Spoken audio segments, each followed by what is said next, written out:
climb up underneath there. No other futile sense. Down you go. See if he climbs back out. I have to wonder.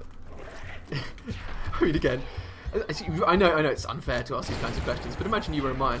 Why would you build these wooden ramps over these great pits when you were riding your own mine Ducati while raiding your own tomb? In fact, this isn't even a tomb, it's just the entrance to the land of the dead.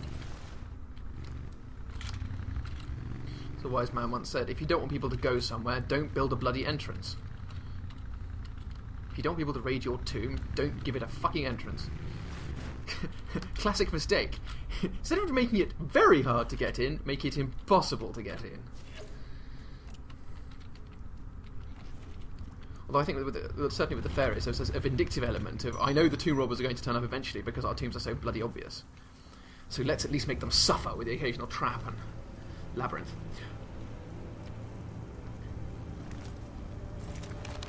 The lords of Xibalba were said to kill visitors for sport by sending them into devious trap rooms.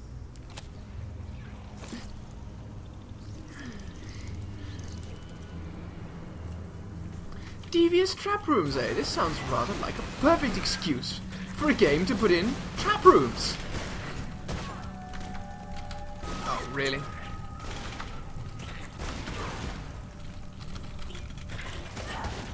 I can't, there's a way to fight these spiders. Oh dear, it's really quite easy, but I can't remember how to do it. Oh, I haven't got any adrenaline, that's why that's not working. Okay. See, this is what happens when you get rusty. You forget that you need adrenaline to do headshots. Flinchy, flinch, flinch, flinch, flinch, flinch. There we go. Anyway, as I mentioned, Labyrinth's amazing. You know, there's actually this is one of those things that I did not know until I looked it up. There is a fairly large divide between, well, not exactly a divide. There's not a community of okay, I lied. There is a community of Labyrinth enthusiasts, and well, maze enthusiasts. And I know this to my shame by having actually spent a few hours perusing their website. And one of the biggest debates they have is the distinction between Labyrinth and a maze. Well, it's not really a debate, it's one of their biggest bugbears. They insist that there is this huge difference between Labyrinth and a maze, and the idea is as following. A Labyrinth has one route from the beginning to the end. It has no side rooms, it's simply confusing because of the amount you're turned around. Whereas a maze has dead ends. It has incorrect routes and is designed to completely trap you. This sounds to me like a complete reversal of what the traditional purpose of a Labyrinth was, because from a mythical point of view, what was a labyrinth? It was the place where the Minotaur was kept so that it could not escape. And indeed, to get out, Ariadne, the princess who went in there infamously with her ball of yarn, had to actually use a ball of yarn to get out. If it was a labyrinth, she wouldn't need it. There's only one way through their version of a labyrinth. So I think this distinction is rather ridiculous and in fact, bloody stupid. Well, in fact, interestingly enough, the word clue comes from the old-fashioned word CLEW, which means a clue, as in a ball of yarn. And that's precisely because Ariadne used it to get her out of the labyrinth. So the next time you need some help escaping a mental labyrinth, you might need a clue. Okay, now this room is actually quite an interesting one. This is where the level really begins to bifurcate more. There are all these different statues, and there's a few different things we can do with them. But the first clue that we're meant to get, the visual grammar here, is the colour coding. White, green, yellow, red. So we know that there are 4 things we need to slot into these slots. This probably corresponds to 4 different rooms. Now, these probably also. What shall we do with this? Well, what is this? It looks like something we stick into a wall. Aha! Looks like a scepter. So, stick it into his hand. And this makes them movable. There are a couple of others scattered around, but I like the way they give you one there just to give you an idea that you're meant to be looking for them. More festoon skeletons.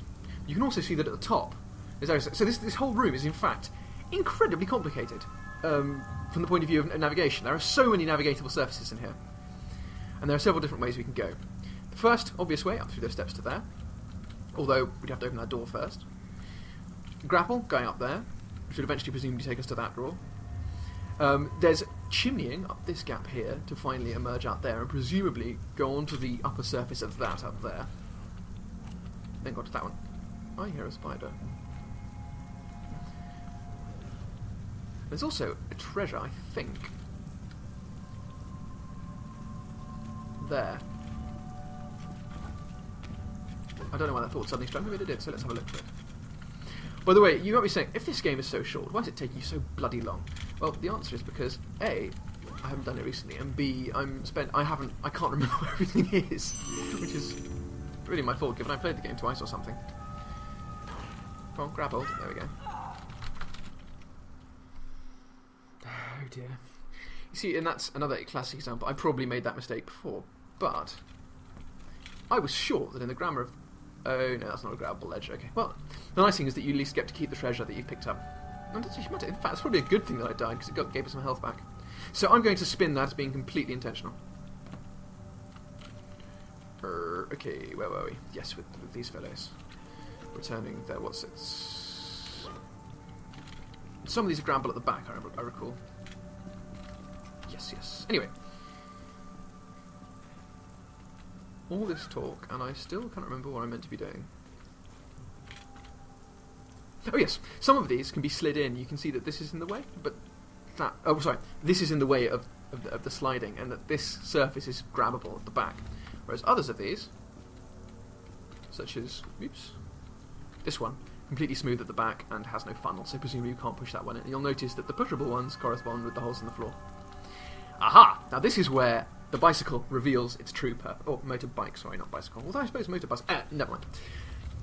I stand on this, and I can depress it. But my weight alone is not enough, because I cannot do two unless I lay down. So, Mr. Bicycle, how much do you weigh?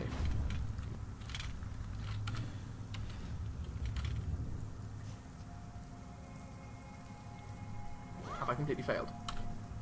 Maybe I have. I know certainly that this is part of solving the puzzle in the end. It might just be not this part yet. I'm grasping at straws. Hello? Oh, whatever. I'll park it there anyway, because that's where it needs to be. Actually, let's got this one. Sorry, no. I think I need to look for some more scepters. Oh, there's some Amarita. Excellent. You may notice that even though I've been cocking up the fight something horrible, I'm playing on the highest difficulty setting. I'm just absolutely failing at these fights. You know, forgetting I've got no adrenaline, letting myself get hit loads, all this kind of general nonsense. I still have, I think it's 7 medkits. They really do inundate you with them.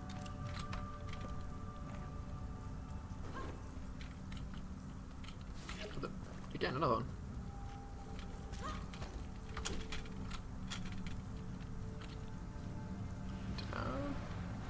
Down we slide.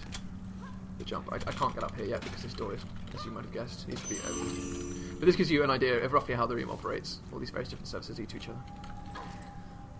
I fear there's going to be actually quite a lot of faffing while I remember how to activate this room. It was great. I remember when I first started playing this game, and it was just great fun. You go into these rooms, and the way they've made the environments, and this is fantastic. If there was a first-person shooter with environments like this, I would be so happy. And if this game had even slightly as good combat as the